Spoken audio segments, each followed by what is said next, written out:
ఎన్నో సంవత్సరాల నుండి కూడా దుశ్చర్యకు పాల్పడుతూనే ఉంది. వీటన్నింటినీ మౌనంగా భరిస్తూ వచ్చిన భారత్ ఇప్పుడు ఒక్కసారిగా దాడి చేస్తే ఏ విధంగా ఉంటుంది అనేది పాక్ ఒక్కొక్కటిగా రుచి చూస్తూ వస్తోంది. ఈ నేపథ్యంలో ఇప్పటికే మొన్న జరిగిన దాడులు మనం చూసాం.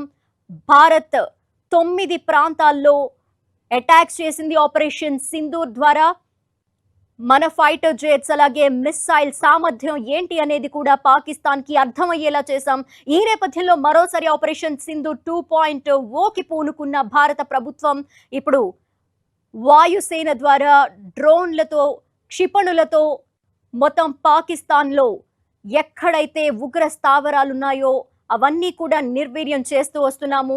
సో ఇప్పుడు జరుగుతున్న ఈ అటాక్స్ కి సంబంధించిన కంప్లీట్ డీటెయిల్స్ మా ప్రతినిధి గోపి అందిస్తారు. గోపి,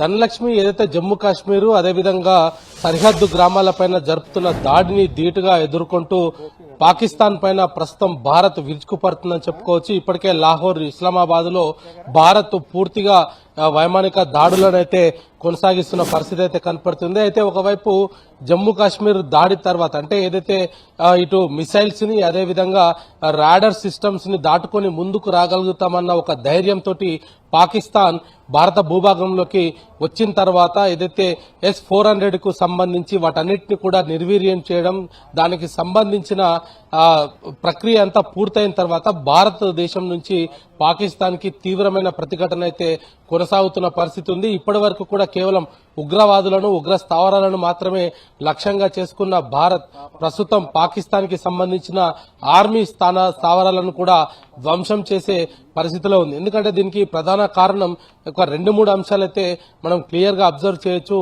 నిన్న ఏదైతే 7వ తేదీన భారత్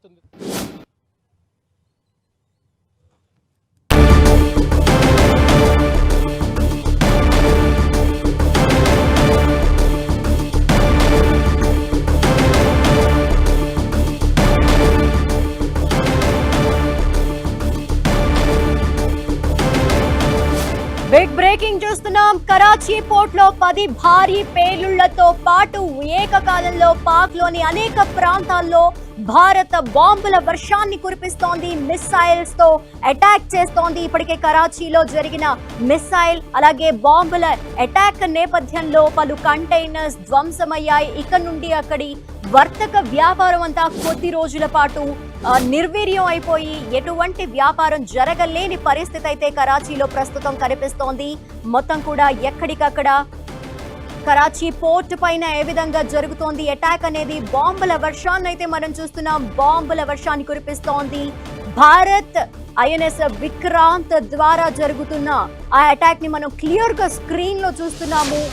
పాక్ ఈ నేపథ్యంలో ఉక్కిరి బిక్కిరి అవ్వక తప్పదు. అలాగే పాక్ చేస్తున్న దుశ్చర్యకి వెనక్కి తగ్గక తప్పదు. భారత వాయుసేన దెబ్బకు పాక్ ప్రస్తుతం ఉక్కిరి బిక్కిరవుతోంది. అటాక్స్ ని కూడా ఆపేసింది. వెనక్కి తగ్గాల్సిన పరిస్థితి ఏర్పడింది. కరాచీ సీ పోర్ట్ పైన ఇండియన్ నేవీ అటాక్ చేసింది. 10 ప్లేసెస్ లో భారీ పేలుళ్లు జరిగాయి. ఈ నేపథ్యంలో అక్కడి దృశ్యాన్ని మనం కూడా చూస్తున్నాం స్క్రీన్ లో. మిసైల్ అటాక్ లో పలు కంటైనర్స్ ఇప్పటికే ధ్వంసమైనట్టు కూడా తెలుస్తోంది.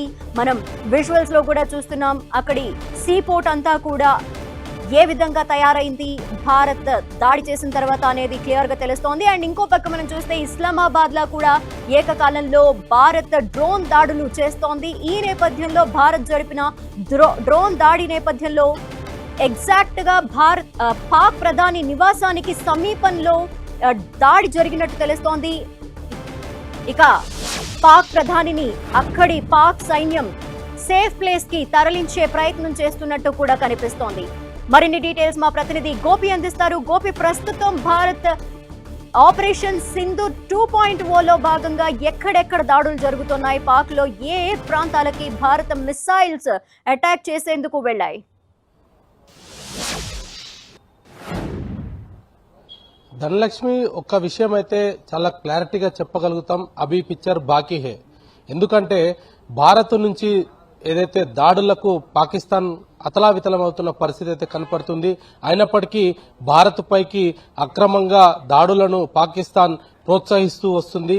ఈ రోజు ఉదయం 24 స్థావరాలను లక్ష్యంగా చేసుకుని డ్రోన్లను మిసైళ్లను ప్రయోగించడం జరిగింది. తాజాగా జమ్మూ కాశ్మీర్ నుంచి కావచ్చు, రాజస్థాన్ ని, పంజాబ్ ను, గుజరాత్ ను లక్ష్యంగా చేసుకుంటూ కూడా పాకిస్తాన్ కవ్వింపు చర్యలకు పాల్పడింది. డ్రోన్లను, మిసైళ్లను, అదేవిధంగా ఫైటర్ జెట్లను కూడా ప్రయోగించడం జరిగింది. వీటన్నిటిని కూడా ఒకే ఒక అస్త్రం, బ్రహ్మాస్త్రం అని చెప్పొచ్చు, S-400 వీటన్నిటిని కూడా నిర్వీర్యం చేసింది.